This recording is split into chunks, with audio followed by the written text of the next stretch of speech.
Okay, fantastic. Good evening, everybody. My name's Ben Rogers. Welcome to the Seller Objections webinar this evening. As I've said there on the screen, basically this is how you overcome the objections you come up against when you're trying to put option deals together. Guess what? If we are going to buy properties from people, we need to speak to people. Guess what? You will get objections. Oh, fantastic. Now my little clicker doesn't work. Let's see if I can do it manually. Looks like we're going to go back to manual. There we go. That's it. Right, fantastic. Technology. Great. Yeah, guys, I think we have kind of struck a chord here because I had when I sort of turned this on about sort of 7 o'clock tonight, there's over 448 people registered for this webinar. I got 70 odd emails with people giving me their objections. There's stuff going on Always Facebook group. There's loads of stuff to come back there. The bottom line is this: we will all come across objections. What I want to give you tonight is some tools that you can use. Now, is this all perfect? Okay, am I going to give you the absolute positive, perfect way you will cover every single objection? No, because you'll come up with stuff that I'll never come across. You know, some of the stuff that's come up, I've never come up with it, but I've got a solution for you on it. But what I would say is just type into the box, let me know the other stuff that I'm not covering, and we can overcome it. Okay. Look, plan for tonight is exactly that. Objections, objections, objections, objections. Let's learn the language. And just a complete aside, something that came up right at the end of the call tonight, I'm going to go over a little marketing tip that I have come across today that I thought fantastic. I've never come across this before. I've never seen it. It was only because a lady came into my office. We had a bit of a conversation and it came out of it, but I thought I'd just share that with you as well. It's a nice free way or cheap way that you can find more sellers so you can practice your objections with them. How about that? I don't know.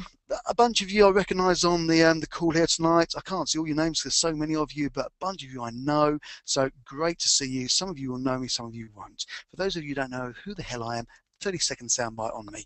I got into property back in 1997. Between 1997 and sort of 2008, 2009, I kind of did a bit of everything. I did training with Russ Whitney. I did training with all of the normal sort of people that you'd heard of, you know, the Glenn Armstrongs, the Progressive guys, the Simon Zucci's, and I did a bit of everything from buy-to-let, refurbs, flips, HMOs, everything.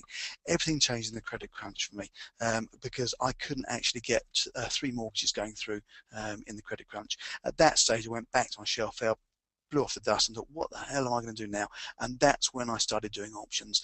My buddy, my mentor was a guy called Rick Otten. I just literally hung on to his shirt tails, did exactly what he told me, even when it was really uncomfortable. And blowing me, I got pretty good at doing this stuff.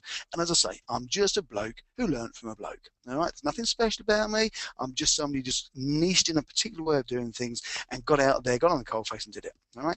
And as I said there, a bit like a GP of property, a general practitioner, did a bit of everything. Since 2009, I've been a consultant in property. Do you know what? If I use that analogy of medical terms, I think you'll find that consultants get paid more than GPs. But that's just what I've done. Okay. The thing that I have found over time with objections is, do you know what? If you overcome them before they even come up, they're not a problem. And so as time goes on, if you know what the objections are, you actually know what objections to kind of overcome before they even think of them as objections. Now, that's not the part or the reason for tonight's call, but it's just making you aware of that fact. If you know these objections, you can bring them into the conversation. And I might start doing that with some of the objections tonight. Okay, so it's just so that you kind of, you're aware and you know. And the thing that you'll hear, if you listen out to the language I'm using, and some of the guys that are on this call who have worked with me before, been on my training program and stuff, know I love this stuff, what I call my third-party offset. This is how I talk to people and I bring up examples of other people I've helped.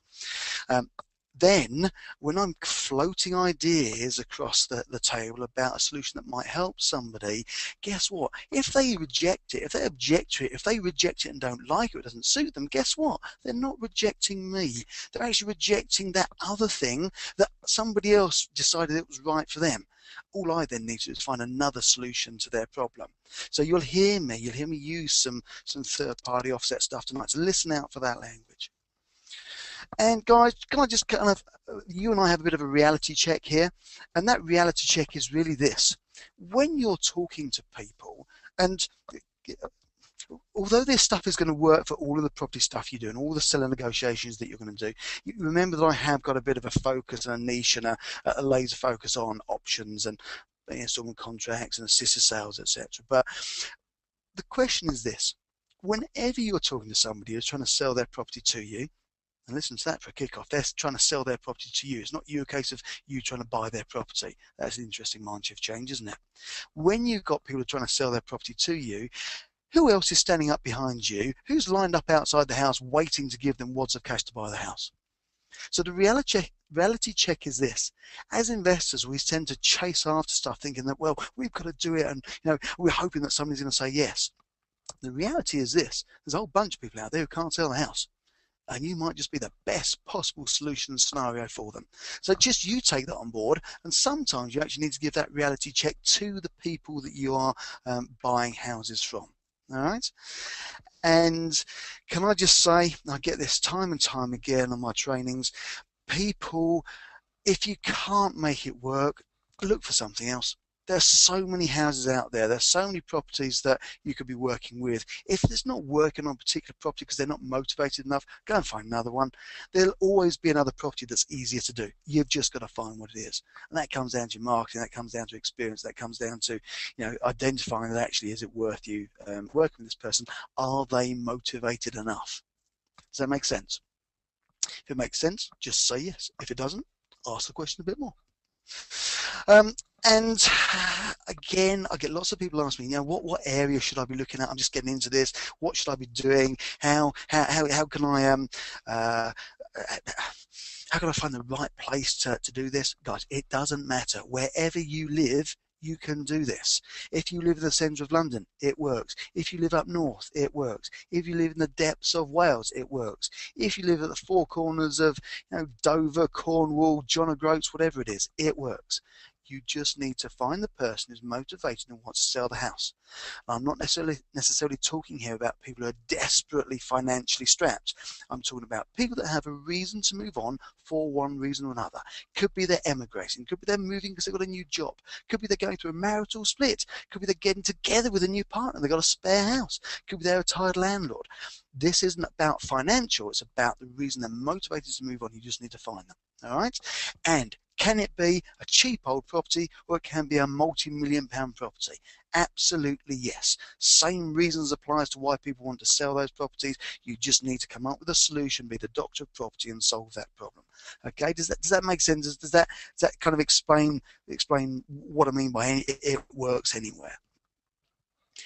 And this is probably the biggest point I want to drum home tonight, guys.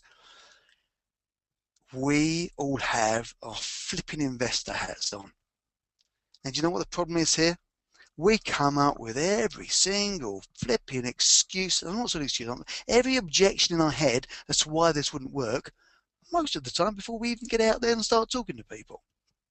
What you need to be doing is thinking, deal with the problems that arise at the time. As I said, don't be the fly in the ointment that stops you actually doing deals because of what you think may happen. The challenge we have in this business is that there's a lot of, well, what ifs? Well, what if that happens? What if that? I've heard somebody say at a networking meeting that you can't do them because of X, Y, Z, so therefore I'm not going to do it. Or I'm worried about this because I had a solicitor that I think spoke to somebody else and said that it may not work because of X, Y, Z. Look, don't make those your excuses. Just get out there and do it. Okay, so let's get on with this. Let's look at some objections. And you know what, with all of the communications I got, it is very clear that there was one over and above the rest winner, objection that most people were coming up with. Yeah, if anybody can guess what it is, type it into your little box now, because I bet you probably put it down there. It is this: I need all the money now. Yeah, well done, Cristiano, you got that right. Fantastic. Darshan, you did as well. Look, I need all the money now. Guess what, guys?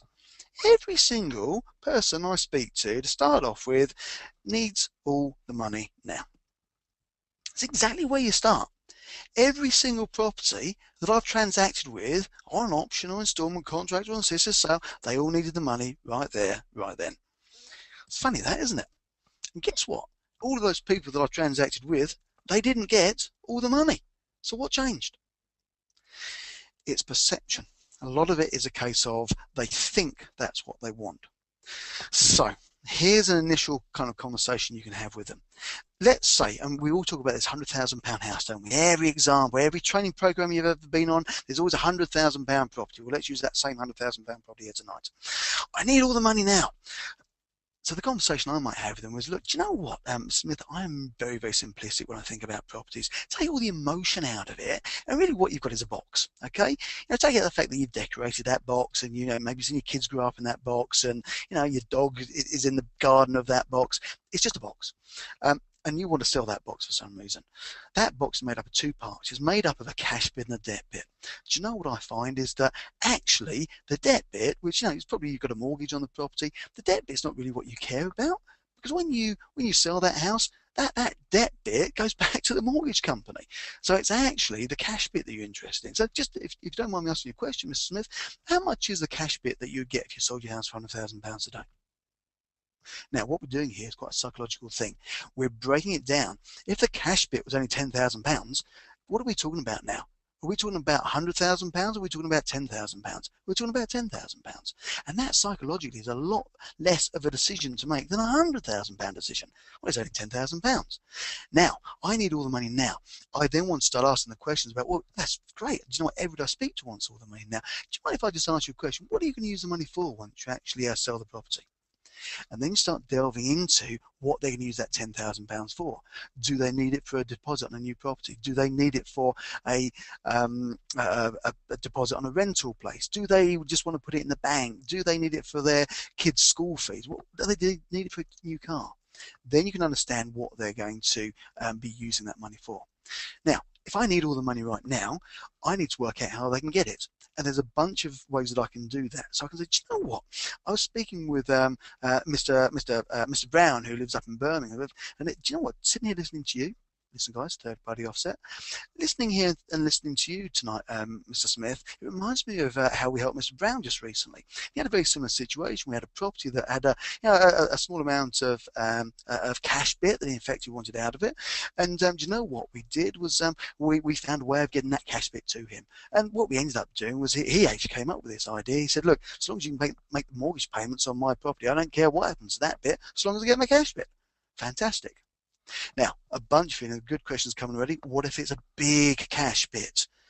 Well, okay, let me give you another example. Do you know what, Mr. Smith? Just sitting here listening to what you're saying there is reminding of me of how we helped Mr. Green down in Brighton. And Mr. Green had a lovely property down there. He was actually moving, he was emigrating off to France. He's got a property out there, but he needed a big chunk of that money out there. But he pretty much owned the property outright. I think he had about from memory, a £40,000 mortgage on it. Well, what he said to me was this: Ben, what I really want to do is I want to get as much of that cash out of it. And he actually, do you know what? He came up with the idea that he would actually extend the mortgage on the property, and he asked if we could actually pay the payments on it each month. And he just meant that he was sort of freeing up the cash that was locked up in his bricks and mortar so he could take it to France. And I was wondering, sitting here thinking about this and talking to you, I wonder if that might be a solution that might work for you. Now, guys, remember, here's the thing. If you are not, as I am not, if you're not an IFA, you're not a mortgage broker, you can't give mortgage advice.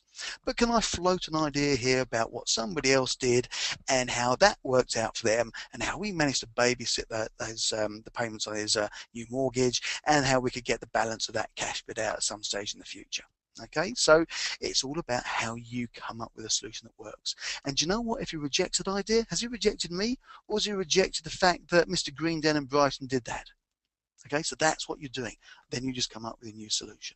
All right, so I need all the money now, guys. It's the biggest objection you'll get. Just get used to handling it. Say, fantastic, I know exactly what you mean. This is what most people want. And you know what? Everybody that we helped has always wanted that exact same thing. Would you have any objection if I shared some examples of how we've helped some other people? Listen to that. Would you have any objection if I shared some examples with you about how it helps some other people? No, Ben, that's fine. You carry on. If you use that phrase and write this one down, would you have any objection if? because that actually asks for an answer that is no, that actually means yes, because no is the easiest word out of our mouth. You know, would you have any objection if I, no, Ben, that's fine, great, fantastic, I've got full permission to go and do stuff. Okay, so moving on, another question here. How do I know you won't rip me off? So right, now listen to how I'm going to answer this question. And this is, imagine I've just been asked this question, how do I know you won't rip me off? Huh. Wow, do you know what? That's a really good question.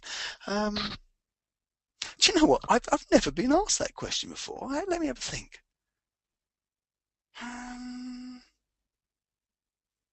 Clearly, I've got no intention of, but I can see it's a concern that's coming up in your head. Well, let me ask you, what would you like to see if you thought that I was about to rip you off? So can you see what we've done there? We haven't just immediately gone in with an answer. We've kind of taken that question on board. We've paid attention to it. We've listened to it, acknowledged that it's a great question. Yeah, it's a great question. Oh, do you know, I've never been asked that before.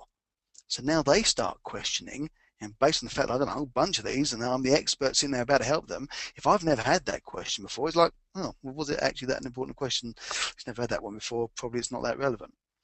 And then I turn it back around. So tell me, you know, if you thought I was about to rip you off, what would you like to see happen? And that's a really important phrase that you can use there, okay? What would you like to see happen? Because what you're doing there is you're kind of peeling the onion. You're peeling the onion of what the challenges or the problem is here that you can solve. And you don't know whether that's just something that came up into his head and he just asked it, or whether it really is a big concern of theirs. If it is a big concern, they'll go into it in more detail. If it's not and they're just kind of testing you, well, you know, they probably won't go any further than that, literally. You know, do you know what? I think I'm a pretty nice guy here, Mr. Brown. You seem like a pretty nice guy as well. Neither of us are going here with the intention of ripping each other off. Do you know what I suggest we do? I suggest that when we get, because we need some legal guys to put some standard paperwork together for us. We need those legal guys to do that. So I suggest that what we do is we make sure that they protect my rear end from you and protect your rear end from me, because you seem like a really nice guy, but I don't want you ripping me off either. So can you see what we've done there? We've made light of it, we've acknowledged it, we've turned it round, and we've made him see that actually, yeah, we're sensible. And do you know what we've said there? Do you know what? We need to get the legal guys to put some paperwork together. Can I suggest that we get in their standard paperwork? Again, listen to the phrase, listen to the language. Can I suggest that what we do is get them in their standard paperwork? They just put that together for us, and that makes sure that we don't have any chance of ripping each other off. Is that okay? Next objection. And this comes up, I get this coming up, this seems too good to be true. And you know, the first thing I do, and I learned this from my good buddy Rick Otten, the first thing I do is I just agree with them. Do you know what? You're absolutely right, it is. It kind of throws them off guard, because what they expect you to do is immediately come back with, you know, why it's not too good to be true, and start, you know, explaining why it's a great thing for them to do. So what you do, catch them off guard. Do you know what? You're absolutely right. It absolutely is. My mum says it's too good to be true. It must be. And you have a big smile on your face, a big laugh, and what you're doing is you're kind of disarming. And this can be done over the phone. This can be done face to face. All right. So you're just saying, look, do you know what? And here's another good phrase. If you haven't used this before, write this down. Feel, felt, found. I know how you feel, Mr. Brown. A lot of the people we work with felt exactly the same way, but what they've found over time is that it works perfectly for them. It allows them to move on with their life. And all the other people at the moment who are looking to emigrate, like yourself, we've got people out in Australia, down in Spain, over in France, got a couple of guys over in Canada, one in New Zealand. And all these people, when they first started doing this, it just sounded too good to be true. But you know what they've found is it works perfectly for them. They get on with their life. We get in there and look after their property requirements, and then move on. Feel, felt, found. I know how you feel. Other of our clients felt the same way. Do you know what they found is this? And again, it's a perfect way of actually getting to find out, is it a real concern they have, or is it a red herring? And a lot of the time, you're just trying to find out whether these are real deal breakers in their minds, or whether they're just trying to make conversation with you. Does that make sense? Yeah. Now, can I just say, this is the second biggest question that I get asked by investors like you and I. When I'm doing my training programs, it is the question that comes up. What happens if I were to die and this? And what happens if I'm asked that question? In fact, what happens if somebody goes bankrupt with this? Do you know what? When I'm doing these types of transactions, I very rarely get asked this question. So if you don't mind, I'm just every now and then I'm going to put a little bit of a dose of reality on your shoulders as well, which tells you, let's look at what we as investors come up with in the what if world, and let's look at the reality of what actually gets asked and gets discussed. But let's answer it anyway. What happens if you die or go bankrupt? And again, I would use the very same sort of solution that I used earlier on, which is, look, wow, do you know what, Mr. I can't remember what name I'm using now. Let's go for Mr. Brown. You know, Mr. Brown, that is a great question. Do you know what? I haven't ever been asked that question before. Let me think about that for a minute. Well, okay, let me ask you. What would you like to see happen if I did die or I suddenly became bankrupt? What would you like to see happen?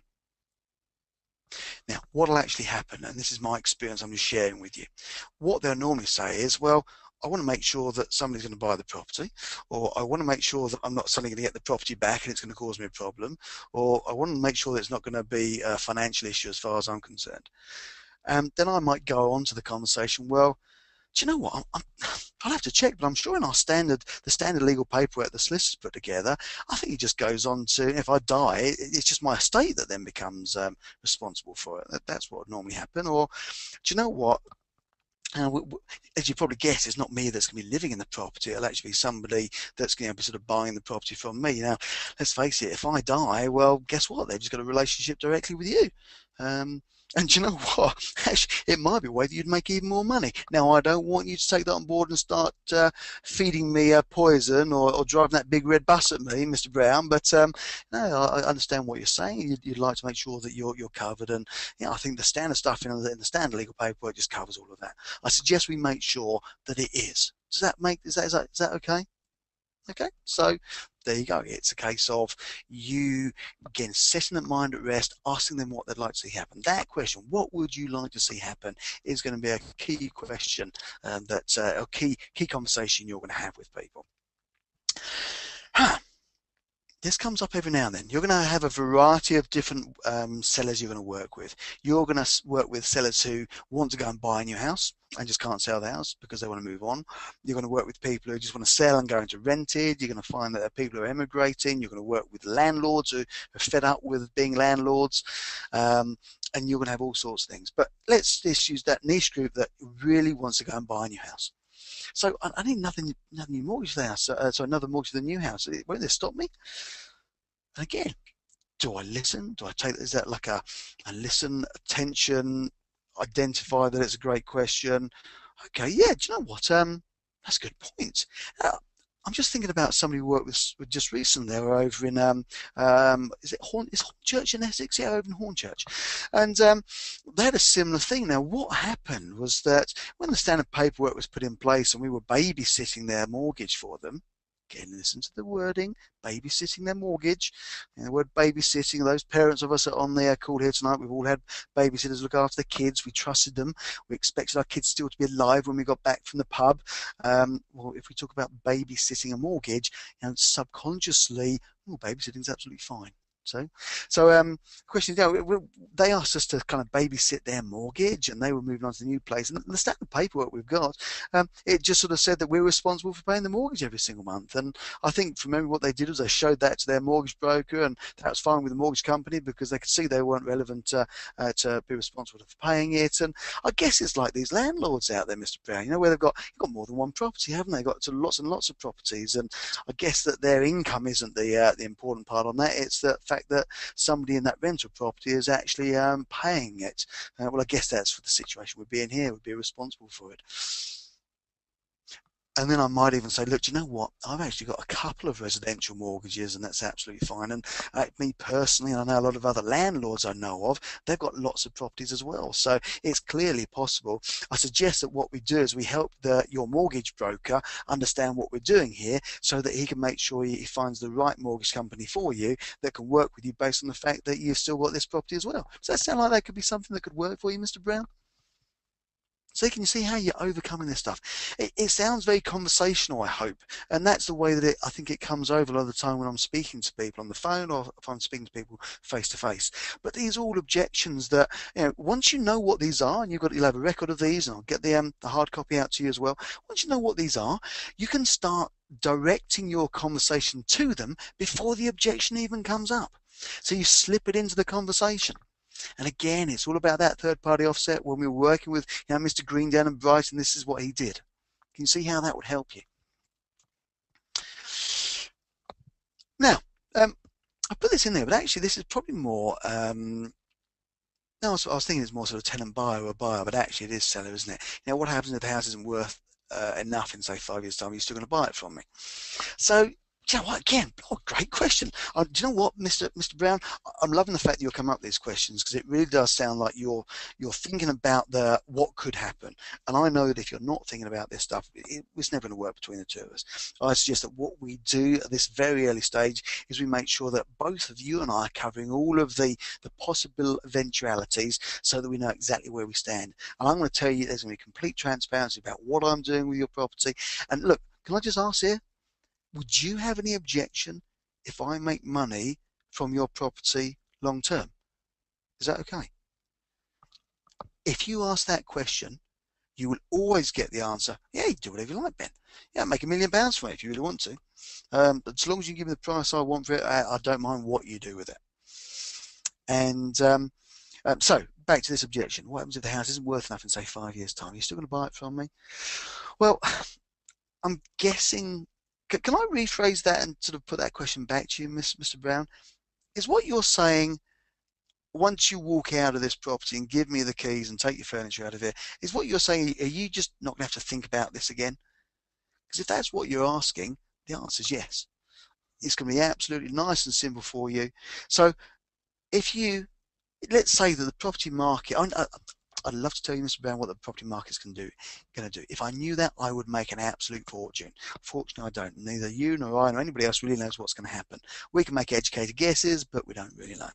So, would you have any objection if I were to maybe make overpayments on your mortgage to drive it down so I can buy it? Would you have any objection if I got somebody into this property who's going to pay me more for your property than I'm going to pay you for it? Would you have any objection to that? For complete transparency, I will make my money from this property, the bulk of it, when I actually sell your property to somebody else. So as long as you have no objection with me making money, fantastic. I think we've got a great solution here. All right. I'll tell you what, and if we're concerned that things might not work out in 5 years, maybe we want to make that 7 years, or maybe we want to maybe we could just put a clause in our standard contract that says maybe we've got the option to extend it, just to give you the certainty that we're going to buy it. Now, guys, I'm talking here with my kind of option hat on. If they're absolutely adamant they need 100% certainty that's going to happen, might I then throw in the idea that actually, we've got a different standard contract over here that we could do something different with you. Maybe we could actually exchange on the contracts right now. And would that give you the certainty that you're happy that we're going to actually complete on this at some stage in the future? Now, you've got to know your maths around it, you've got to know what you're doing with that property, you've got to know what your exit strategy is, but it's all about giving certainty to the owners and to the seller. All right? Now, coming back to our investor hat, I have never had this happen. But somebody asked the question, somebody raised it as an objection, so that either means that they have had it happen to them, or it means that it's a concern that they have. I personally, with all the deals that I've done over the last 4 years, have not had this come up. All right, but let's go over it. My lender won't let me let the property out. I can't get a consent to let. Okay. So what do we do here? Do we explain that actually, look, I know exactly how you feel. I've had some other people that felt the same way and have come up with these sort of same challenges with their own mortgage company. Do you know what I found over time is that I just need to help you speak to that mortgage company, and there's always somebody in that mortgage company that allow it to happen. And there's ways that we can work with you to make it happen. Would you like me to make that happen? Would you like me to help you move this property on? Just remind me, how soon do you want this property gone? So I can explain to them, so look, when we've worked with other clients of ours, some of them have just got the consents let easily, some have actually had to pay like an admin fee, some have had a slight change in their interest rate. So long as I'm happy to cover all those bits for you and help you get to that position, is there anything else stopping us going ahead with you selling the house to me tonight, Mr. Brown? So you're just overcoming it, all right? Again, I've never had this come up, but this is probably a case of either a misunderstanding by the seller, that they would have some form of long-term ongoing relationship with the property and the people that live in it, or it's a case of it's probably an investor that put this question through to me and just thought it might be something that come up. Can I check on the tenants if I still own it? No.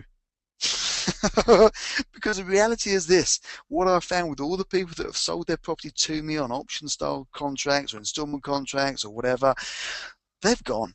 They've moved on from that property. Let me ask you a question. This is me to you as one investor to another. The last property that you lived in, and this is assuming you don't still own it, you rented it out, etc., but the last family house that you lived in, you moved on from, how often do you think about that? You probably don't. And we might think of it more than others because we're in property. But Joe Bloggs in the high street doesn't think about the last house that he lived in because he's moved on from it. He lives in the new house. So guess what happens here? When you buy property from people on an auction, installment contract, whatever it is, they've moved on. They've gone. The reality is they've moved on with their life and you've taken all their problems away. They don't want to come back and talk about checking on tenants. They don't care about the fact that the property's there with somebody else living in it. But you may want to ask the question. Let me ask you a question, Mr. Brown. Why would you want to come back and check on the tenants? I guess what you might get there is something along the lines of, well, I want to make sure they're looking after the property okay. So I guess what you're saying here, Mr. Brown, is that you want to make sure the property's been looked after okay. Should I suggest something? Should we make sure that that responsibility lies with me and that's in the contract? And I'm the person who has to look after this. And if there were ever any problem with the property, guess who's the person who's got to sort it out? It's me. But to be honest, Mr. Brown, you're never going to hear about this stuff because the people I put in this property are going to probably do improvements to it. So can you check on the tenants? No, you don't want to, don't need to. You're moving on from it. I suggest that we look after all that side of things. Okay. Now, if you look at, and actually, Chris Ransom just brought up a great question here. Look, hang on. What did you say? Was it Chris? I'm trying to look at stuff in the background. Legally, if it's an option contract, guess what? You've got an option contract, you've got a tenancy agreement. You know, in effect, as the landlord as such of the property, you've got a right to look after that. But here's the reality, guys: you don't. You never probably go into that property. You never speak to the tenant buyers living it, because guess what? They've moved into the property and they've got a buyer mentality. They're buying the property in their head. They've just told all their family they've just bought a new house. They've gone down the pub and said, "Hey, I've just bought a new house today." These are the tenant buyers and buyers. They don't physically own it yet. They may not for 3, 4, 5, 10 years time. Who knows? However you put it together. But that's the thing. All right. You don't have to worry about this stuff. And the guys that have sold the property to you, they're certainly not going to have to worry about it. My solicitor told me it's a scam. And you can have a great big smile on your face if somebody says this. You say, do you know what? Do you know what, Mr. Brown? I had a guy the other day say exactly the same to me. You know, it was a guy, it was actually his brother, and to us, they didn't do a lot of conveyancing, they hadn't heard about it before, and it was that classic thing, because they didn't know about it, it was a new sort of technique to them, new conveyancing sort of technique to them. It's that classic, if you don't know about it, the easy thing to say is to say, well, that must be illegal. Do you know what? We work with solicitors day in, day out, doing standard contracts, standard places of, standard pieces of paper, doing this stuff day in, day out. I guess what we're really saying is, you'd like me maybe to help you to find a solicitor who will act on your behalf, who's absolutely, by legally responsible, he has to act on your behalf and give you the best advice, but maybe he's of a different opinion. So let me ask you, Mr. Brown, how soon would you like this house gone?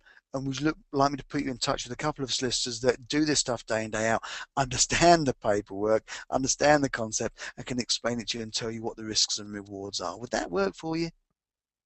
Can you see how you've turned that round? Okay. Now, in all fairness, you won't get that up front, because they won't know when you're first talking to them about buying the house from them.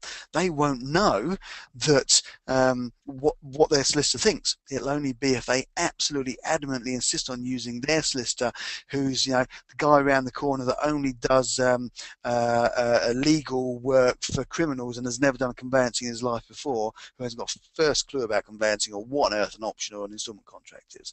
All right. So yeah, go and find somebody that does get it. And if you would like me to give you a panel of solicitors that do this day in, day out, I'm more than happy to do that. So this comes down to how motivated somebody is. And it comes back to one of those sort of first couple of slides that we had at the start of tonight. You know, if somebody's not motivated, they're not going to want to do one of these complicated option thingies. By the way, guys, do I ever talk about a complicated option thingy?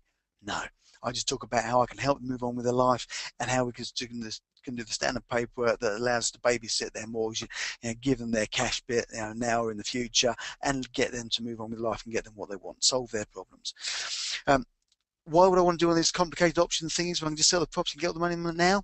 Great. Look, do you know what? I'll be completely upfront with you. I think that's the best thing you can do. Do you know what I suggest you do? Why don't you get a couple of estate agents around? Why don't you chuck it up on up for sale right now? And would you have any objection if I just keep in touch with you? You know, if things aren't working out in 2 or 3 months' time, maybe this might be a solution that you're looking for, and we can help you and work with you there. Is that okay with you? Guys, don't waste your time. There are plenty of people out there that you can work with. Don't try and persuade somebody. There's that phrase of saying, isn't there? A person persuaded against their will is of the same opinion still. If you try and tell people it's going to work, if you try and persuade them it's going to work, no. Just back off, but say, look, hey, is it okay if we keep in touch? That then goes into your hopper. You can then give them a call back. You've got a reason to call them back. They've given you permission to call them back. You can keep in touch with them, see how things are going, keep your eye on it on the portal and Rightmove and Zoopla and stuff like that. And if it's not selling, you know, use something like Property B to see what's happening with the estate agents excuse me, estate agents wording and pricing on it, and just keep in touch. But don't waste your time. Just have it there as a potential one in the hopper that you can come back to. All right? Well, I want to share in the increase in value in the future. Why should I give you all the profit? Well, fantastic. I guess that's a great idea. Can I just double check, as long as it works that way? Does it work the other way? If it goes down in value, are you prepared to give me a load of money off the price when I buy it? Ooh, well, no, Ben, no. Look, again, this is me to you as an investor rather than what I'd say to the seller, but blimey, they want their cake and eat it, don't they? So what you need to say here is, look, do you know what? Again, I'd probably use the bit of silence. That's a good question. Let me think about that. Okay, haven't actually come across that before, but I'm just thinking about it. If we're taking all the risk now, so if we're taking all the risk to pay your mortgage and, you know, hope the property might go up in value, and, you know, we're going to buy it and we're going to allow you did just say that you're about to get on a plane in about 3 weeks' time to go and live in Australia. So just actually, how important is it that this house gets gone? Okay, so just confirming that. So what you're saying is you'd like to make money from it as well. Look, can I just say, I'll be completely upfront with you. If you're happy for us to make money from this property long term, I'll give you the price you want. So let me check. What would you like to sell this house to me for? If it's worth 100 and they want to sell it to me 110, fantastic. Look, my price, sorry, start again. Freudian slip. Your price, my terms. I'm happy to pay you whatever you want to for your property, as long as you give me the terms and the time in which I can buy it. So I'll tell you what, if you want 110, that's great, fantastic. I'll just ask if we can have maybe a slightly extended period in which we can buy it from you. Does that work for you? Yeah, great, fantastic. You want 150 for it? I know it's only worth 110 now, but or 100 now. That's no problem at all. There's what, 18, 19 years left on the mortgage. Can we do it for that full term? Make sure I can give you that. Let's lock that price in for you right now. Now I know I can still make money by paying a lot more for a property than it's worth, as long as I've got the time scale over which to do it. So you just need to say, look, guys, I'm taking the risk here. I'm the person who's going to make money from this long term if it goes up, but I'm taking over your property right now so that you can get on with your life. What's more important to you? What I suggest, if you do want that long term, look, keep the property. Why don't you rent it out? Put a tenant in there. Keep it long term. I know you're going to be living in Australia, but keep it. Look after it. What's the worst that can happen? Again, bit of a reality check here. All the cake and eat it. No, sorry, mate. I'm going to be making some money for this. I'll be up front with you and tell you that's the case, but you can't have your cake and eat it. All right. Now, this is a question that comes up. I try not to work with these types of tenants, these types of sellers, because I don't like dealing with people who are financially strapped. But every now and then it comes up, and I've worked with a couple of people who had exactly the same solution, where the challenge is they've got a property that's being sold and the guys are going to go into private rental or housing benefit, LHA, and the challenge is this. Guess what? They pop down to the council, to go to the housing team and say, hey, yeah, I want some housing benefit. And they say, well, what assets you got? Well, I've got this house. You've got a house. Well, you can't have housing benefit. So here's what actually happens. The reality is this. What you tend to find is that those people you're buying from who have are going into housing benefit or LHA is because they have got no money. The property they're selling is because they can clear all their debts, which they do with any equity that we might be able to pull out for them, their cash bets, or it's a case of they just can't deal with the mortgage, the loans they've got on it, and you're jumping in there and babysitting it all for your long-term benefit. So what you may need to do is this. You may need to pop down to the housing team at the council with them. You may need to pop down there with them with their paperwork, an option instalment contract or assisted sale or whatever it is, and show it to the housing team. Guess what? The way that you're buying the property from them is not in the local council's manual of how they issue out LHA. But if you go down there and show that they have no responsibility for the property, they have no income coming in from it from rental, there's no cash in it for them, then that's how you can prove to the housing benefit people that they are eligible for housing benefit. Here's the simple answer, guys. It works. I've done it twice with other students around the country. It works. But guess what? You ring up the council and say, hey, is it okay if I still own a house and I get LHA benefit? The answer will be no. You need to go and prove it and show the contract and show the circumstances. So you can explain that to your seller. You then need to go and probably go the extra mile and do the hard work of actually doing it. Okay? Will my lender be okay with this? Ah, hell no. Again, big smile, laughing at the end of it. Hell no, no, they won't be okay with it. And you get that look of fear on people's face. And then they see you smiling, and then they see you laughing, and they realize, oh, you're just joking. But you've taken the sting out of the objection straight away there and then. And what you can say is this. Do you know what? I'm working with Mr. Green down in Brighton just recently, and he went to his lender. You never guess what? He went straight to his lender and explained what he was trying to do. Do you know what? His lender had never heard of this way of buying and selling houses, and they freaked out. And they said, oh, you can't do this, you can't do that, we need this bit of paperwork, that bit of paperwork. Do you know what I found, Mr. Brown? Is this. What we're going to do is we're going to allow and help you to move on from this property. And that's what you want, isn't it? You want to be jumping on that plane in 3 weeks' time to go to live in Australia. You've got a new job down in Port Talbot in Wales. You know, you're just moving in with your girlfriend, and this is a spare house. You don't want to rent it, whatever it is. Here's what I suggest. Well, let me ask you the question. Who would you rather pays the next mortgage payment on this property? Would you rather you pay it, or would you prefer if I paid it? Well, Ben, I'd rather you paid it. Well, just thinking about this, Mr. Brown, how many of those mortgage payments would you like me to make? Well, Ben, I'd like to pay all of them. Fantastic. So I tell you what, if we can babysit this mortgage, you know what I found over time? I found that we do this for a lot of people. And I found that every single month when we send the mortgage payment through to the mortgage company, they've never sent it back to me. They don't mind that it's come from Ben instead of Mr. Brown. And so what I find is this. We just make the mortgage payment, we make sure that it ties up with your roll number on your mortgage, and they accept it and they take it, and it's fantastic. it's a very simple way of doing it. First of all, you just say, no, your lender won't be okay with this at all. No, only joking. Look, this is what we found. I found out with this third-party offset, somebody else, this is what we've done. Given the confidence, you've done a whole bunch of these, and this is what happens. And guys, if you haven't done one of these, guess what you can say? Yeah, my partner Ben and I've done a whole bunch of these over the last 4 years. Is that possible you could say that? Absolutely. Now, this is one of the questions, one of the objections that you're going to get when it gets to the solicitors. Do you know what, guys? You need to have this conversation with your seller before they go to the solicitor. So, this may be an objection that someone's come up with, but this was never an objection I get because I've already gone over this before they go to the solicitor. So I'll say, look, do you know what, Mr. Brown? Can I just let you know here? There are pros and cons with you you selling your house to me in this fashion. And do you know what your solicitor's going to do?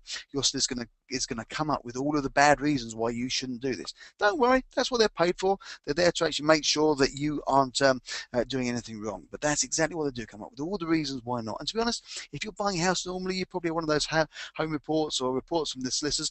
You wouldn't buy a single property, would you? Because they all come back, well, you shouldn't do this and you shouldn't buy it because of that reason, but you buy it because you're emotionally involved in the property. Well, here's the thing. When you go to your solicitor, they're going to point out the fact to you that, do you know what, I might not buy this. And this is if we're buying on an option, guys, not an installment contract. Buying an option, this is relevant. They're going to come back to you, Mr. Brown, and say, look, hey, Ben may never actually buy this. Do you know what? He's absolutely right. But you know, I mentioned earlier on that actually where I make most of my money is from actually when I complete on this transaction. Guess what? I desperately want this to go through. If you don't have any objection to me making some money, I'm going to make a load of money from your property, so long as that's okay with you. But I'm going to make a big chunk of that when I actually sell the property on to somebody else. Is that okay with you? So get it in there first. Get it in so that they know when they go to their solicitor, they're going to get this stuff to come up. And guess what? When it comes up, in their head, they're thinking, oh yeah, Ben mentioned about that. I know that we thought that was okay. Yeah, that's fine, Mr. Solicitor. That's what happens, okay? Never had this, but somebody obviously has, which is why I got it through. Can I change my mind? No. Deadpan face? No. Look. What I'm doing here, and again, complete transparency, I'm helping you to move on with your life. This is going to be how you get to sell your property to me. Do I want you to change my mind? No, tell you not, because I desperately want to buy it. Or I desperately want to sell it on to somebody else. I can't do that if you change your mind. So I tell you what I'm going to do, and I'm going to make sure this is in the standard paperwork, and your solicitor will bring this up. So just so you're aware about this, you won't be able to change your mind. Now, I will in the paperwork be able to change my mind, but just to set your mind at rest, I'm not going to. Okay? So be really upfront with it. Let them know about it. Actually, this is probably duplicated from a previous question, isn't it? How can I get another mortgage? I think we talked about that earlier on.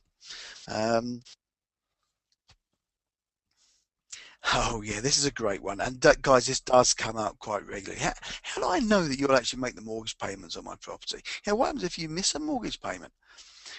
And I will actually tend to bring this up when we start talking about babysitting. So again, I've overcome it before it comes up. But if they get there before me, this is kind of the way that I would answer it. Do you know what? I think you're probably getting the knack of how I'm going with these. Do you know what, Mr. Brown? That's a great question. Do you know what? That's never come up before. It's a good question.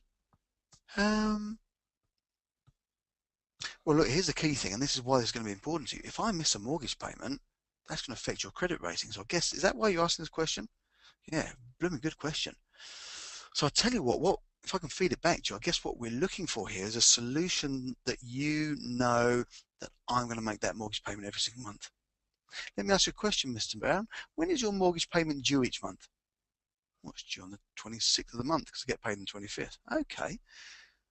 Now, I'm just thinking on my feet here, but somebody spoke to me about this the other day, and I wonder if it might make sense for you as well. How about if we were to make the payment on the 1st of the month, and we were to send you some sort of communication that we've made that payment? And I'm just thinking there, look, they've got then, between the 1st and 25th of the month, 26th of the month, there's about 3.5 weeks, whatever there. If you haven't had an email from me or confirmation that we've made that payment, you know that you've got, about a month or so to chase up and find out why. But the bottom line is this. if we make that payment, we can let you know. There's not going to be any problem about it, but that might put a bit of belt and brace in there. Would that be something that would work for you, Mr. Brown? See what we're doing there? Again, nothing that's ever come up before. Here's a solution for you. Would that maybe work? Quite a good idea, isn't it? Here's a great one. And again, you need to preempt this. When you've actually kind of agreed on a purchase of a property from somebody and you're just kind of finalising stuff, the objection you want to overcome is that they'll go away and in effect almost get buyer's remorse or seller's remorse in this case. They're going to go down and say, I've sold my property. They can go down the pub, they speak to their mum, dad, brother, sister, next door neighbour, the whatever it is. And they're going to say, oh, well, that sounds a bit dodgy, never heard of that before. And they're going to start to second guess it. They're going to start to, well, I really respect what my dad says and he thinks it sounds a bit dodgy, so maybe I'll change my mind. So what you need to do is get in there as your kind of parting company. It's almost like in a Columbo fashion. And those who have been in my training will know exactly what I mean. It's something I learned from my buddy Rick. Columbo. What's Columbo like? He's that doddery old guy that always gets the baddie, but you'd never think he would do. It's a bit like this. You're on have your Columbo moment, and you're just kind of parting ways or getting off the telephone. So look, just so you know, I can guarantee that once you start speaking to people, they're going to come up with all sorts of reasons why it might not work for you. And probably will come up with questions and things that you and I haven't even thought about today. Can I make a suggestion? I get this every single time we help somebody by allowing them to sell the house to me. We always get the sort of stuff that comes up that we haven't talked about to start off with. Can I suggest that you get like a little notebook or a bit of paper, you start jotting down the questions that you've got and accept that everybody will tell you that there's a reason why it shouldn't work for you. This works, it works for you inside out. I can tell you how it does. I can show you other people that we work with. Can I suggest that you just make a note of those and that we'll go over those and we'll be able to set each other's mind at rest. Is that okay? So you can see how we overcome that as well. Am I still responsible for the mortgage? Do you know what? On paper, yes. Yeah, your name's still going to be on the deed of this property. But guess what? What we're going to put in the standard paperwork is I'm the person who actually has to pay it every single month. But guess what? If I don't pay it, yeah, you're still responsible. So I suggest we make sure that I pay it every single month. Is that okay with you? And also what you're kind of saying there is the property still in your name. And then you can use this great analogy. I use this one. And I use it of cars. I ask the question, can I ask you, Mr. Brown, have you ever bought a car? Do you know how like a lease purchase plan works with like Ford Motor Company? Oh yeah, Ben, yeah, we would have last. Can you just explain to me how that works, Mr. Brown? Well, yeah, I think, Ben, this is where it works. So I went down to the Ford garage and I picked out the car and the colour I wanted, and I gave them, a bit of money to start off with, and that, I guess, is my deposit down there. I pay them every single month, and at the end of the time, I can either, sort of keep the car and pay a balloon payment, or I can, I can give the car back and go for another car. Now, let me ask you a question, Mr. Brown. If you didn't make the payments every single month, what do you think the Ford Motor Car Company would do? Well, Ben, I guess they'd probably come and take the car back. Guess what?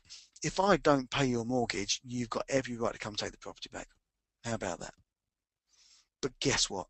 I've already told you that I don't want that to happen. I've already told you that I want to make my money when I actually complete on the transaction of this. So long as you're happy for me to babysit those mortgage payments, so long as you're happy for me to make those mortgage payments every single month rather than you doing it, for me to worry about all the day-to-day stuff with the property, if you're happy with that, as long as we give you the right price and the right term that makes sense, if you're happy with that, I think we can go ahead. How does that sound? All right. I can't remember how many more I've got. We're plowing through these. I don't want to have my name on the property anymore. Absolutely right. Do you know what? Everybody I speak to is exactly the same. Nobody wants a name on it. Can I just ask you why? And there'll always be a reason. It could be I'm getting divorced, I'm moving on, I don't have anything to do with it. Great, do you know what? I know exactly how you feel. One of the guys I was working with just recently, Mr. Green down in Brighton, felt exactly the same way. And what he realised that actually there was nobody out there at the moment was in a position to buy his property in the traditional fashion. And that was causing him problems because he just couldn't sell it. It was, the issues were X, Y, Z. And then he realised that here was Ben who could make the payments for him. He realised six months down the line that actually he hadn't even thought about the property. And actually, it didn't make any difference to him that it was in his name because he wasn't responsible for it. Ben was paying it, and that's what we found. I'm just sitting here thinking about that. I'm thinking, well, if it worked for Mr. Green down in Brighton, I wonder if it might work for you as well. And you know what, guys? Sometimes you'll still get people that are absolutely adamant that they want their name off the property. So be it. Fair enough. That's great. Look, you're not going to work with them unless time changes their minds. Comes back to the low-hanging fruits. If they're absolutely adamant, so look, I tell you what, I think what you need to do is you need to get it up for sale with an agent. You need to sell it in the traditional fashion. Do you have any objection if I just keep in touch? If things don't work out for you, is it okay if I just keep in touch, and we might want to revisit this in, say, sort of 3 months' time or something? Is that okay with you? Yeah, that's absolutely fine, man. I never have anybody say, no, bugger off, don't ever come back to me and never speak to me again.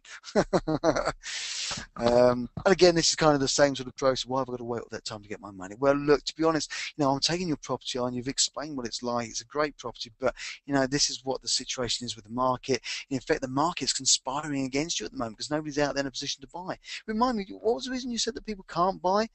Oh, you said that your mortgage broker said that people are struggling to get mortgages, and you've had people come around to look at it, they can't come up with a deposit.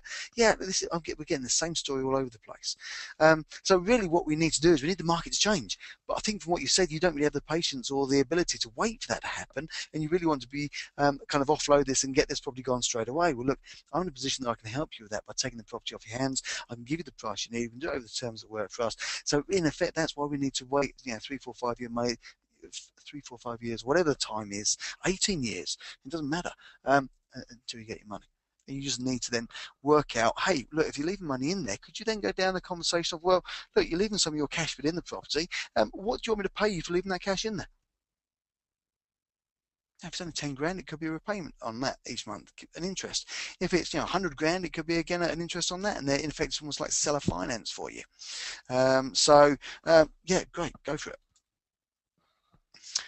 Okay, we're kind of getting towards the end here, guys. What's the time now? It's all blimey, just before 10 o'clock. So let's try and sort of wrap this up. I just had to laugh about this one because I have never come across this. I know that some people will, and it will depend on where you're based in the country, and there will be sort of some ethnic areas where you'll come across this sort of stuff. God knows, I don't even know how to answer this one. If anybody's got any ideas on that, I'd love to hear you. I don't even know what Zoroastrian is. So, Jeremy, maybe you want to add in there what on earth that is. But the bottom line is this. If you've got people that can't sell in this fashion, why would they not be able to? They're not able to rent out their property. I just don't know. So anyway, look, if somebody's got some ideas for this, please let me know. As Alice says, maybe they worship the sun, the fire, and who knows what else. But look, guys, come back to me with any ideas. I'd love to hear about that. What happens if the tenant buyer defaults on the payments? Okay, would I have told them there's a tenant buyer? Yes, I may have told them that somebody's going to live in the property and I can sell it to them. Who pays the mortgage? Look, guys, you don't need to worry about that. It's going to be me. Who would you rather worry about this stuff? Would you want to move on from this property and worry about this stuff? Or would you like to make sure that we just put it in there, the legal paperwork that Ben has to worry about this stuff? Would you like to make sure that if there's something in the paperwork that says that Ben pays that even if nobody's living in the property? Would that make you comfortable? I guess that's what we should do. I want you to be giving me the keys, walking out that door with your furniture and never thinking about this house again. Would that work for you? Can I have my solicitor read the contract? Hell yeah. I'll tell you what we should do. Look, can we just agree on a few things? Because what we need to do is make sure that your solicitor's happy with this because they'll give you the advice. Can I just make sure, in very simple terms, that you and I understand what we're doing? Let's just confirm the address is 3 Acacia Avenue, blah, blah, blah, street, whatever. Yeah, fantastic. And your full name is? Well, this is my full name, and we're agreeing that we're going to buy this over the next 7 years, and we're agreeing that we're going to pay you £100,000. And we're agreeing that that £10,000 with your cash bit you're going to leave in the property, or we're agreeing that we're going to get you that £10,000 so you can move on. Great. And guys, just so you know, where does that £10,000 come from? Does it maybe come from an incoming tenant buyer, stroke buyer? Does it come from maybe a joint venture that you do with somebody else who can lend you that money short term and actually give them a return on it and still the property makes sense? Absolutely. There's plenty of ways you can do this without using your own money. But yeah, I suggest that what we do is you and I work this out, a very simple one-pager in simple English that you and I can both understand. I'm not a particularly clever guy, and we chuck this to the legal guys, and they can turn it into the legal contract that protects us. Is that okay? And my solicitor will just put that together. They'll zap it over to your solicitors. Yeah, they'll be able to talk in kind of solicitor language that you and I will go, what are they talking about? But they'll get it, they'll understand it, and then your solicitor will be able to say, look, guy, Mr. Brown, this is what you need to be thinking about. This is what the risks are to you, and guess what? The stuff that he'll come up with will be exactly the stuff that we've talked about tonight. But just so you know, that's exactly what happened. Why don't you want to pay for my house now? I tell you what, do you know what I'd love to? I've got, if I had a suitcase full of used £20 notes, I could rock up to your house right now and give it to you. But you know, here's the challenge I have. Commercially, I can't do that. Commercially, I have only a certain amount of cash that I could use, and if I was to use a big chunk of it on buying your house, that means that I can't help a bunch of other people sell their houses to me. Also, I don't have any magic wand when it comes to getting mortgages. I don't have the ability to suddenly go out there and get a mortgage when other people can't. I don't have any amazing finance tools here at my disposition that everybody else doesn't have. You know, I need to find a way that I can help you move on from your property in a fashion that allows me to work with you and a bunch of other people. Just remind me, how soon do you want the house gone? And you're getting on that aeroplane in what, 3 weeks' time? Would this be something that would work for you? Do you know what? Pretty much everybody I speak to hasn't heard of what I'm talking about here. Do you know what? If we were sitting in the US, this would just be a standard way that we'd buy and sell houses. You know, you pick up the local newspaper over there. It's got probably a column that says houses for sale, a column that's got houses for rent, and a column that's got houses that are for, you know, available on a rent to buy basis. That's kind of what we're doing here. I'm going to buy this property off you. I'm going to pay you at some stage in the future for anything that's outstanding. Okay. Yeah, look, I understand where you're coming from. We've been doing it for the last 4 years. I first heard about this in 2002. It's been around for ages. They've been doing it with commercial property and land for the last 60 odd years. It's just that it's something new. Your solicitors will understand what it's all about. They'll be able to advise you. But in you know, mum and dad language, when we're talking here tonight, is this something that could work for you? Can you send me something in writing? Of course we can. So I suggest again, just confirm what we're doing. Excuse me, I just need a drink. Too much talking here now. Can you send me something right? Yeah, absolutely. I'll tell you what, let's confirm what we're absolutely doing here. I'll drop you a quick email. I'll drop you that one single sheet of paper that just confirms what we're doing. If you're okay with all of that, look, I'll tell you what, I'll zap it off to my solicitor and we'll get this going. How about that? How soon do you want it solved? So guys, look, there's been loads of questions coming through here. I'll come to those right at the end if that's okay with people. But let's kind of summarize what we're talking about here. Look, I would hope that's been helpful for you so far this evening. Please look, if there's stuff that's been really helpful, do rub my ego by just writing something in there that's been helpful. If it hasn't, tell me it hasn't, at least I know for next time. But what are we doing here? We're overcoming, in a lot of the time, objections before they become objections. If you can do that, it's a great way of doing it. All right.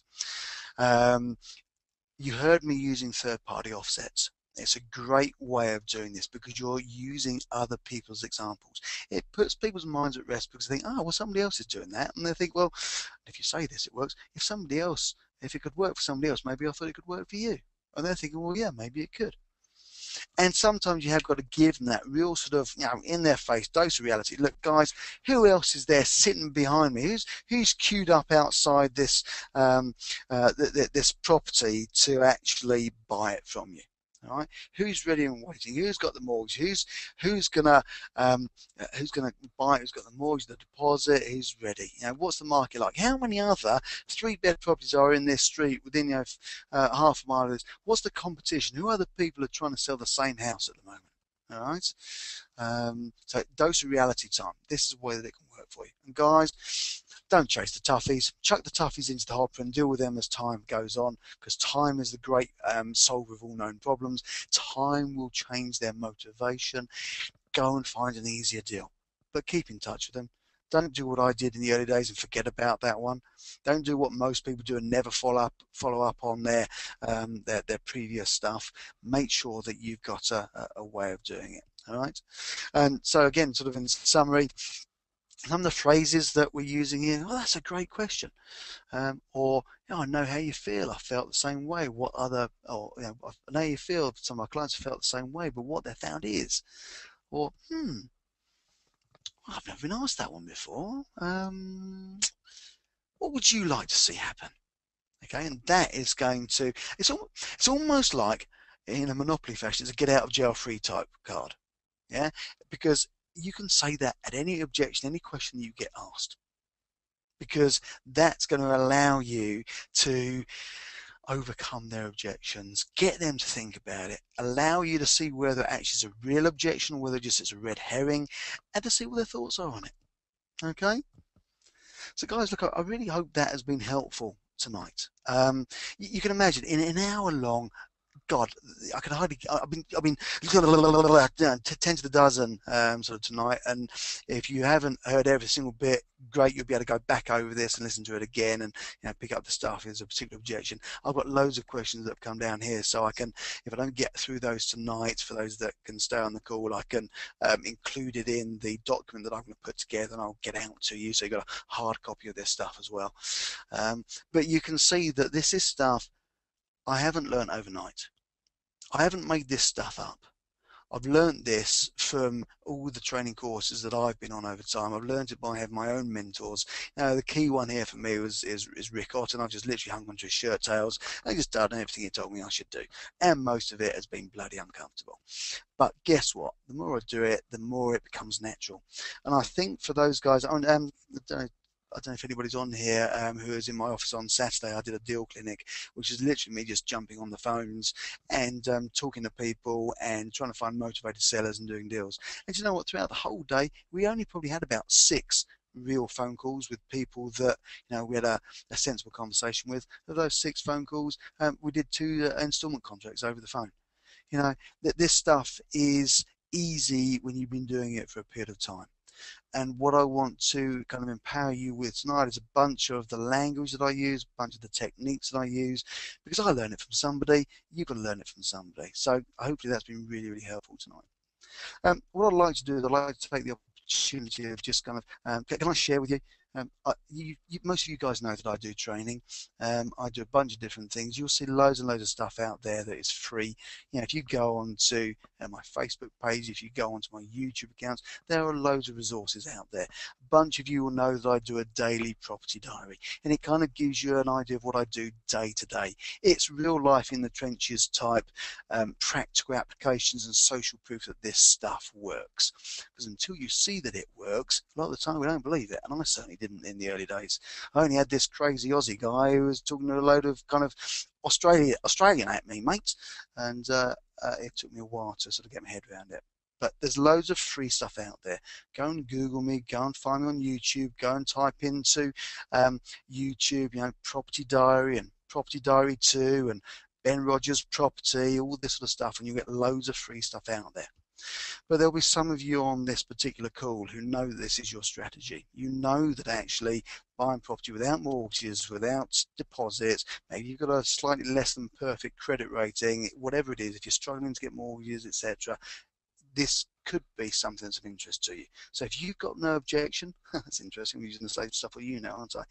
If you've got no objection, I'd just like to share very, very quickly my options intensive workshop. It's 3 days completely full of content. It's 3 days full on me. There's no fluff, there's no rubbish in there. It is literally full on stuff. And if anybody that's on the call tonight has been on it, by all means just sort of drop me what your thoughts are on it so I can share with the rest of the guys here. We go over everything. There's the mindset that we need, and actually getting our head around why on earth somebody would sell you a property on an option, why somebody would buy a property from you on an installment contract. You need to know how to find this stuff. Now in my office, I'm very lucky. I've got a couple of guys in there that do work for me. That's just because my business has grown to a point where I can employ people to help me put this stuff together. But I've got a blooming great big file that's stuffed full of potential sellers. I don't care if the first person I speak to says yes or the 21st person I speak to says yes, because I've probably got 250, 300 people there that I can speak to at any time, and stuff that comes in all the time for the marketing, and I'll show you how to do that stuff.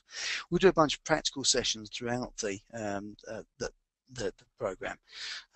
We'll talk about all the different types of ways that you can put these transactions together. So options, lease options, purchase options, sandwich options, installment contracts, sister sales. Love this stuff, the negative equity strategies. I bought a property just recently that's worth 105 and we've paid 115 for it. Why the hell would I do that? And how can I sell it for 105 or less? I'll show you how you can put these types of deals together to give you either cash flow if that's what you want, or some really interesting strategies about how you can put kind of almost like pension style lumps of money into your strategies that mean every 7 or 8 years you just get 50, 80 grand that jumps into your bank account. That's really interesting. I'll show you how you can use other strategies that you can mix up with this. So for example, you can put together, HMOs might be your thing, LHA strategies might be your thing. Guess what? I'll show you how you can use options and installment contracts to work those as well. And the boring stuff, guys, I hate all this, but the boring stuff, the paperwork and mechanics, some of you will get excited about it, some of you will get bored about it. I personally am bored about it because I don't need to know about it. I just need to have the right solicitors who can do it. And I'll give you all the tools you need. So yeah, how do you interact and deal with the mortgage brokers? How do you send the letters off to the mortgage companies? What stuff do you need to do with the insurance companies to make sure that these processes will work very simply and easily for you? And what I find people love is that throughout those 3 days, I'll actually do live calls. This isn't just classroom sort of, guff that you don't know whether it's going to work or not. You'll see me actually jump on the phones, and you'll see me make calls with these people, and you'll see me hopefully putting transactions together there and then in the room. I can't guarantee it, but I have a damn good go at it, and you'll be able to see and listen to what I do so that you're learning from it as well. All right. The next event that I have is up in Birmingham. It's on Friday 24th of May to Sunday 26th of May. It's up the Crown Plaza NEC Hotel. Nice venue. For any of you that do any stuff with Simon Zucci, you'll know that really, really well because it's a hotel that he uses regularly, but it's nice and easy to get to. It is only less than 2 weeks away. We've still got some spots on it. So if you think that this is your strategy for £497 for 3 full days, Friday, Saturday, Sunday, they are long days. You will be knackered by the end of this. But on Monday morning, you will be able to go away and do deals like this. No problem at all. I'll tell you what, I can guarantee there'll even probably be somebody in the room that will do a deal whilst we're physically there because of the conversations we have, because of the way we structure and help them put deals together they bring with them. And who knows, if I do a deal in the room and someone brings it along, guess what? They get to go away and take it home with them. How about that? How do you get your ticket? Real simple, guys. You go to benrogersproperty.com/events and you can get your ticket there. Guys, I'm sorry, I do not discount these tickets. It's 497 quid. No quibbles, no deals, no nothing. 497 quid. You may think that's harsh, but I think for 3 days, oh, by the way, I do chuck in lunch. It's a nice restaurant up at the Crown Plaza. For those of you know it, I chuck in lunch as well. So all you've got to worry about is your accommodation and your evening meal. All right, there's plenty of snacks and stuff throughout the day. So for 497 quid, what an absolute flipping bargain. But I guess I am biased. All right.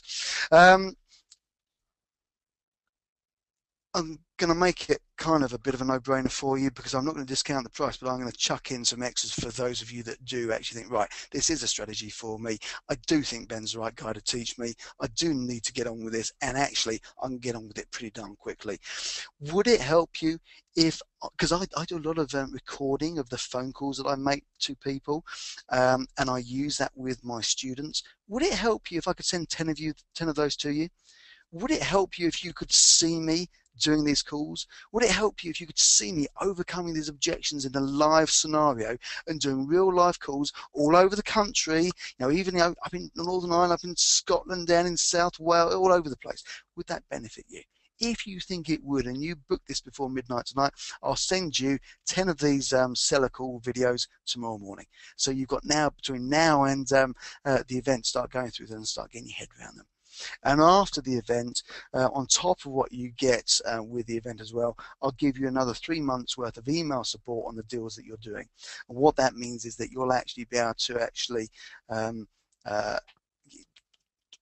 up with deals, think, how the hell do I do this? It all makes sense. No, let's get a hold of Ben and he'll deal with it.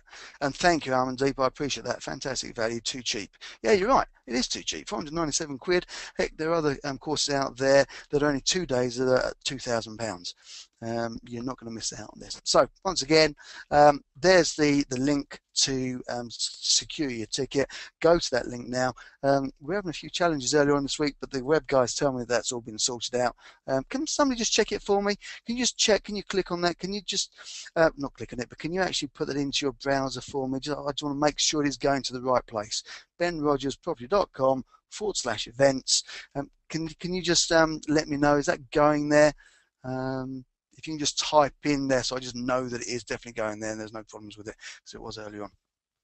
Thanks, guys. That's been great. Roger, fantastic. Yeah, you booked a few weeks ago. Looking forward to seeing you on it. Fantastic. Right, just for those of you that for whatever reason can't make that, feel they don't need any training, whatever it is, that's great. Why don't you go to my Facebook page? Go to this page and like it. I know that sounds cliched and corny, but go and like it, because what you'll be able to do on there is I find that I get loads of emails, unless I've got them filtered into the right, sort of student type pot, they don't necessarily all get answered. But if you go to my Facebook page and you start posting your questions up on there, guess what? I do respond to those every single day. All right, so it's a great way of you interacting with me. And the great thing with that, because it's a public site, you'll be able to see what other interactions I'm having with people, and you will learn by osmosis. Okay. So, just a quick bonus marketing tip here. I came across this today, and I thought this was great. Now, I'd really like to find out if anybody else does this, because I've never come across this before. But I thought it's a great tip. Who uses Zoopla? Who uses Zoopla, and probably uses Zoopla for the sort of prices and what have you? We all probably use Rightmove for sort of properties and price comparisons, and using Property B with Rightmove as well.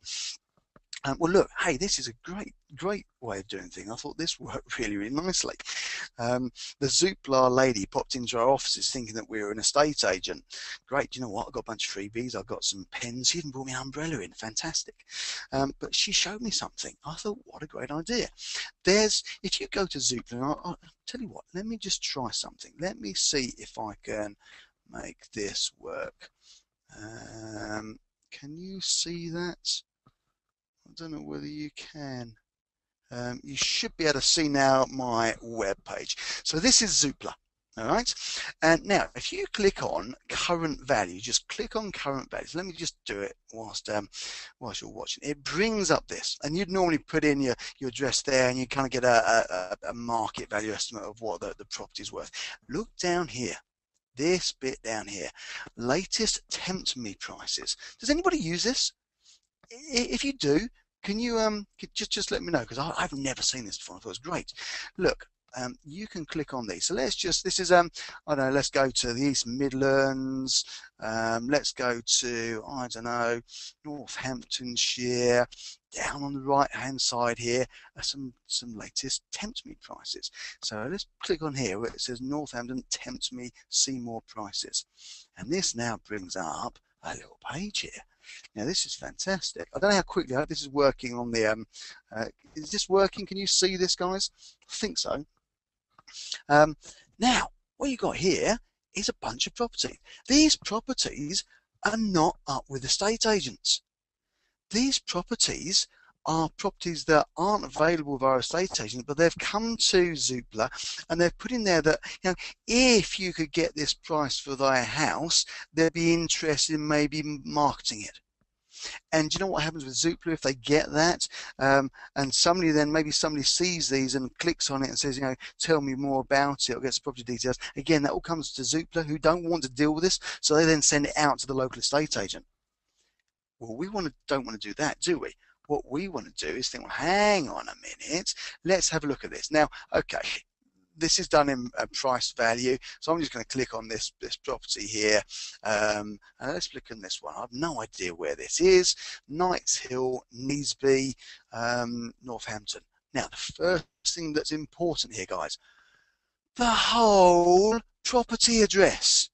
Oh my God. Does that mean we can do something with this? Absolutely. Now, here's the interesting thing. The tempt me price up here, oops, hang on, the tempt me price was £900,000. So these guys who own 8 Knights Hill thinking, well, if somebody came up with the price of £900,000, I'd be interested in selling it. But Zoopla down here reckons it's worth £870,000. So is it likely that anybody's going to come on here and say, yes, I'm interested? No, it's not, is it? But could we, as investors, be very interested in having a conversation with them?